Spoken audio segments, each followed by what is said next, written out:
এত নিকৃষ্ট বাজে চেয়ারম্যান আমি দেখিনি। আমি আপনাদেরকে দেখিয়েছিলাম গতকালকের একটা ভিডিওতেই যে আমাদের চেয়ারম্যানের সাথে কথা হয়েছেন, উনি আমাদেরকে আশ্বাস দিয়েছিলেন যে আমি যাব খুব শিগগিরই, পরের দিনই কাজ স্টার্ট করে দিয়েছেন। এখানে স্যার কি হচ্ছে একটু যদি বলেন।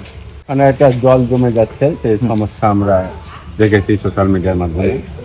প্লাস এখানে আমাদের কাউন্সিলর যিনি আছেন উনিও এই সমস্যাটা বলেছিলেন, তো সেটা আজকে আমি সরাসরি এসে দেখে নিচ্ছি।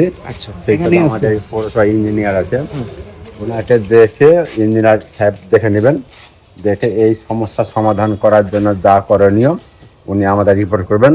সেই রিপোর্টের ভিত্তিতে খুব দ্রুত জরুরি ভিত্তিতে সমাধানটা আমরা করার চেষ্টা করবো। রিপোর্ট করার সাথে সাথে আমরা কাউন্সিলর আলোচনা করে খুব শীঘ্র কাজ শুরু হয়ে যাবে। আমরা আজকে চলে এসেছি, চেয়ারম্যান স্যার চলে এসেছেন যে এই জায়গাটা পরিদর্শন করতে। উনি দেখেছেন, নিজে দেখছেন যে জায়গাটাকে কিভাবে উন্নতি করা যায়। সঙ্গে আছে চেয়ারম্যান সাহেবের ইঞ্জিনিয়ার সাহেবও চলে এসেছেন এই জায়গাতে। আমি সব ভেঙেছি, 14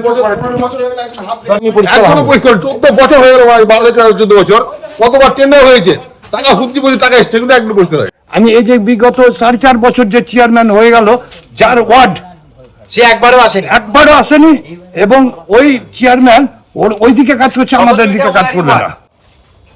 এই বিল্ডিংটা দেখেন, অন্তত এমার্জেন্সি ভিত্তিতে এই কাজটা করো, আর একটা জন্য একটা বড় প্রজেক্টের মাস্টার প্ল্যান করো। মাস্টার প্ল্যান করে ফেটিং হবে, যাবে ফান্ড পেতে সময় লাগবে মোটামুটি প্রায়। আর কলা গাছ গোডাউন দিনে দিন গোডাউন বাড়ছে, আর যত পাবলিক ডুবছে জলে, 2-4 জনের লোকের জন্য সবাই ডুবছি আমরা। আগে চেয়ারম্যানে কি করেছে সবাই জানে, এবার নব চেয়ারম্যান আসছেন, ওনাকে বলুন এটা বেটার হবে। ফিডব্যাক হচ্ছে আলের উপর থেকে জল এদিকে চলে আসছে।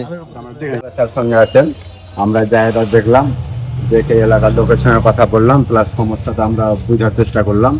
আর আমাদের সাথে ইঞ্জিনিয়ার এসছে, বা ইঞ্জিনিয়ারকে আমি বললাম এখানকার মোটামুটি কয়েকজনকে সাথে নিয়ে, বা ওনারা যে একটা পরামর্শ দিলেন, এটা করলে হয়তো সমস্যাটা সমাধান হতে পারে। তো কালকে ইঞ্জিনিয়ার কাউন্সিলর সাহেব ওই জায়গাটা দেখবেন, দেখে একটা আমার কাছে পৌরসভাতে রিপোর্ট দেবেন। সেই রিপোর্টের ভিত্তিতে খুব তড়িঘড়ি যাতে এই সমস্যার সমাধান হয় সেই চেষ্টা আমি করব। তাতে পৌরসভার পক্ষ থেকে যত টাকা লাগো, ফান্ড লাগো, সেটা আমরা ব্যবস্থা করে খুব তাড়াতাড়ি স্কিম করে কাজটা করে দেবো। এটা সোমবার হয়েছে, চেয়ারম্যান সন্তোষ চৌধুরী, তার সঙ্গে আলোচনা করে আজকে এলাম। কালকে 10টা-11টার সময় পাড়ার 2-4 জনকে নিয়ে আমিও প্রয়োজনে থাকবো, ইঞ্জিনিয়ার থাকবে। আজকে আমরা জানতে পারলাম আজকে এলেন পৌরপিতা, নব পৌরপিতা, পৌরসভার নব পৌরপিতা আজকে এলেন, নিজে ইন্সপেকশন করলেন জায়গাটা। উনি কি বললেন আমরা শুনে নিলাম, দেখা যাক এবার সময়ের অপেক্ষায়।